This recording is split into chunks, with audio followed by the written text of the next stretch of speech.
მოგესალმებით ძვირფასო მეგობრებო, ჩვენ ვაგრძელებთ აფხაზეთის საინფორმაციო ანალიტიკური ცენტრის მედია პროექტს სოხუმური ბრეხალობა. დღეს ჩვენი სტუმარი გახლავთ სოხუმელი ქალბატონი, კალათბურთელი, საკალათბურთო კლუბ სოხუმი საქართველოს პრეზიდენტი ქალბატონი ლიკა ქაჯაია. ლიკა, საინტერესო შეკითხვით მინდა დავიწყო ჩვენი საუბარი. როგორი სოხუმი გენატრება? მივესალმებით თქვენს მაყურებელს. დიდი მადლობა მოწვევისთვის. შეიძლება ითქვას, რომ თქვენ ჩემი ბავშვობის ოცნება ამიხდინეთ, იმიტომ როგორც მოგეხსენებათ, ბრეხალოვკაზე ჯერ ერთი მანდელოსნები არ იკრიბებოდნენ. მხოლოდ მამაკაცებიდან. მე თან ისეთ ასაკში ვიყავი, რომ მხოლოდ გვერდზე თუ გავივლიდი და ვუყურებდი, როგორ თამაშობდნენ ნარდს, როგორ მთელი ინფორმაცია მოდიოდა ქალაქში იმ ერთი პატარა მონაკვეთიდან. პინგვინი და ამრა იყო ეს ყოველდღიური ჩვენი მისვლის ადგილი რა. ეს იყო რაღაც აუცილებლობა ყოველდღე. იკვდებოდით ერთმანეთს, იქონდა რა ვიცი საუბრები ყველა თემაზე. პინგვინში მარტო ყავა არ იყო, იქ იყო ისეთი ნაყინი, კარამელით, შოკოლად მოყრილი რაღაც. კი ბატონო, ყველაზე საინტერესო რა იყო რა. რამდენჯერ ხო სულ რიგები იყო. ამირან გაგუა, როგორ არ ვახსენოთ ეს რა ვიცი, კოლორიტი, სოხუმის კოლორიტი, რომელიც ერთ ხმაში ესაუბრებოდა რამდენიმე შეკვეთას აძლევდა. დაადგამდა, აგერ გიდგათ, რა ვიცი, ისეთი რაღაც მოგონებები გამიღვივა ამ საინტერესო რაღაცამ. დაადგამდა ერთ რა ვიცი 10-15 მადუღარას.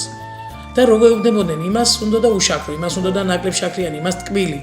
და ამას ყველაფერს იმახსოვრებდა ზეპირა და 10-12 ჯეზუები. კი, ეს ჯეზუები ეჭირა და ზუსტად რო ყველას იმას დაუსხამდა, ისაც რა ქონდა შექმნილი. ამოხსნელი ფენომენია ჩემთვის. თუ გახსოვთ, ფეხბურთელები, პლაკატები ქონდა და დიეგო მარადონას პლაკატი ქონდა, ჩემი დღემდე, ჩემთვის ნომერ პირველი, კი, მესი, რონალდო არიან, მაგრამ ჩემთვის ნომერ პირველი არის მაინც მარადონა. იცით რა, რამდენჯერ მაქვს ამირანისთვის, საიდან არ შემოუვლიდი, რომ ეს პლაკატი მინდოდა ნებისმიერ რაშიც გიდა გაგიცვლით ხო რა. ჩვენ სოხუმში ჩვენი მარადონაც ვყავდა. კი ბატონო, ვინ არ იცნობდა? აცხონოს მეფა, რა თქმა უნდა. ეს ნამდვილად კოლორიტი იყო ჩვენს ქალაქში და არა მარტო მარადონა, კი. სევე იყო, გაგო იყო, რა ვიცი, ბევრი იყვნენ ძალიან, მართლა რა ვიცი, როგორი სოხუმი, სოხუმი მენატრება ზუსტად, სადაც ესენი იყვნენ. ის სოხუმი მენატრება, რა ვიცი, რომ ახსენდება საღამო ხანს. მთელი სოხუმის ელიტა გამოდიოდა სეირნობდა ბულვარში. თან როგორ იცით ახლა, რაღაცნაირად ვინცაც ეს ნანახია რა ცოტა რთულია ეს აუხსნა რა. როგორც თითქოს სადღაც დიდ რაღაც შეხვედრებზე გაზმანული ესე უკაცრავად ამ ჟარგონისთვის. ხალხი სეირნობდა ეს მასაკოვანი ხალხი, არა მარტო ბავშვები. მესამე კლასში ვიყავი, როდესაც მოვიდა ჩემი მეზობელი, სკოლაში ვიყავი, პირველ სკოლაში ვსწავლობდი. და მოვიდა მეზობელი და მითხრა, რომ კალათბურთის მწვრთნელი არის მოსული და ხო არ გინდა შენც რომ მოსინჯო შენი ძალები. რა ვიცი, ძალიან სპორტული ვიყავი პატარაობიდან. ყველაფერი, რასაც კი ხელს მოვკიდებდი, ყველაფერი გამომდიოდა. ფეხბურთს ბიჭებზე უკეთესად თამაშობდი, რა ცურვა ეს სოხუმში ჩვეულებრივი მომენტი იყო. რა ვიცი, ყველაფერი გამომდიოდა, რატომაც არა თქო რა. ჩავედი და იყო ესეთი ბერძენი ირიკა ლამბრიანიდი, აცხონოს მერთა, კარგი კაცი იყო. და ეს დადიოდა სკოლებში და შერჩევა იყო ბავშვების. და მოკლედ ჩავედით ფიზკულტურის დარბაზში და მაგიდა დიდი სკამი ქონდა დადგმული, სპორტული ისინი ფიზკულტურის კაკოთილებზე რომ არის და ორნაბიც აკეთებინებდა გოგოებს. მოკლედ პირველად რო წავედი მოეწონა, კიდე ერთხელ გააჩერა ყველა, მოდი კიდე ერთხელ გააკეთებო. კიდე ერთხელ, 3 თუ 4 ჯერ გამაკეთებინა ზედიზედ. და მეუბნება, სადმე დადიხარო?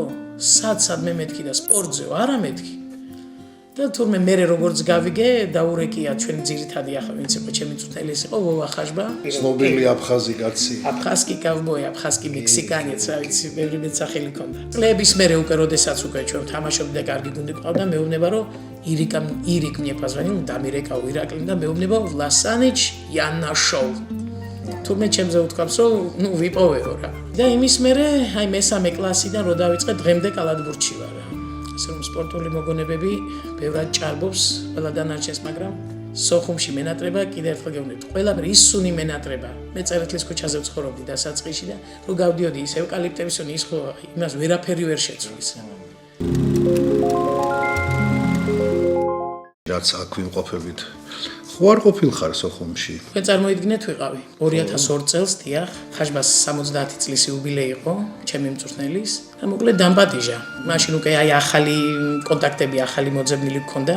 თვითონ დაგპატიჟა. თვითონ ვოამ, კი, დამპატიჟა და მოკლედ ვიყავი ჩასული, ხიდზე დამხვდა ჩემი მეგობარი. წავედით, მოკლედ კაი ღონისძიება იყო, ჯერ ოფიციალური თეატრში, შემდეგ მეორე ტაიმი თუ მესამე ტაიმი როგორც იტყვიან, ფაცხაში ქონდა ეს. განყოფილება. კი, განყოფილება.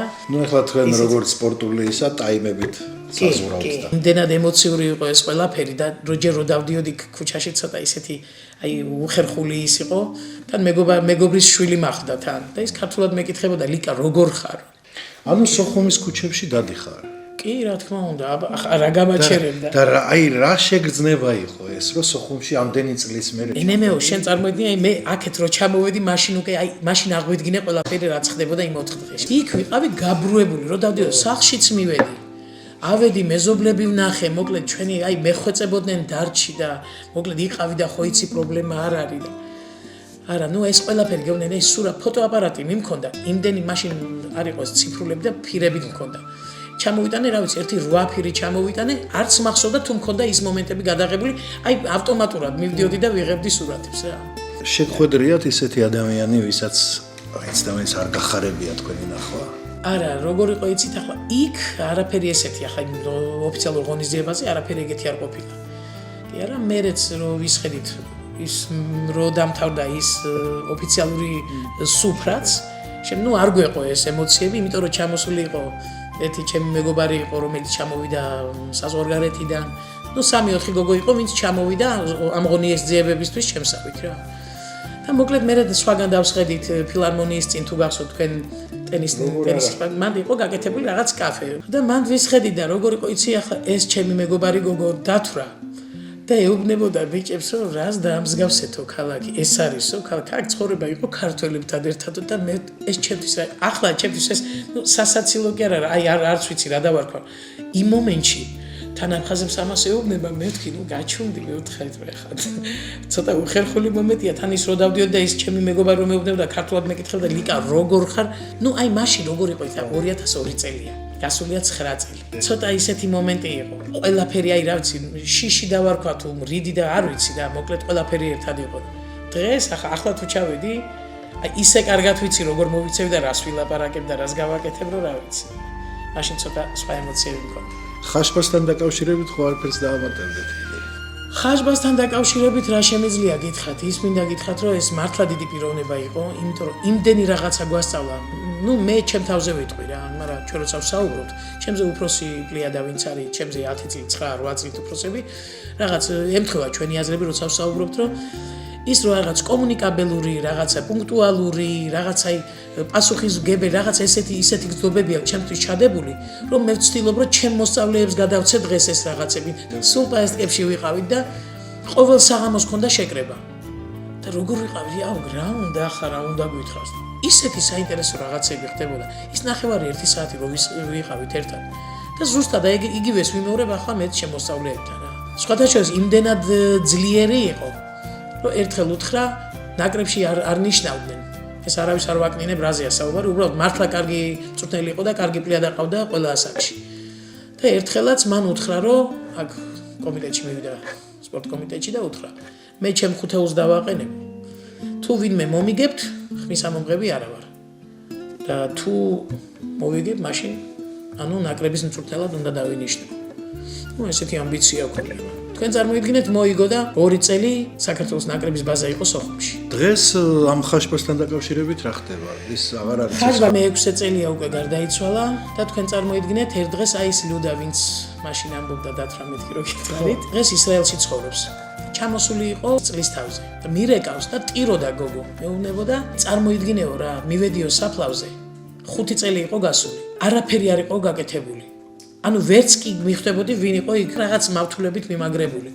და გული მომიკვდა რა, იმიტომ რომ არ ყავდათ მე დაურეკეთ სხვადასხვა მეგობრები მყავს დღესაც ძალიან ბევრი კონტაქტი მაქვს დღესაც აფხაზეთთან.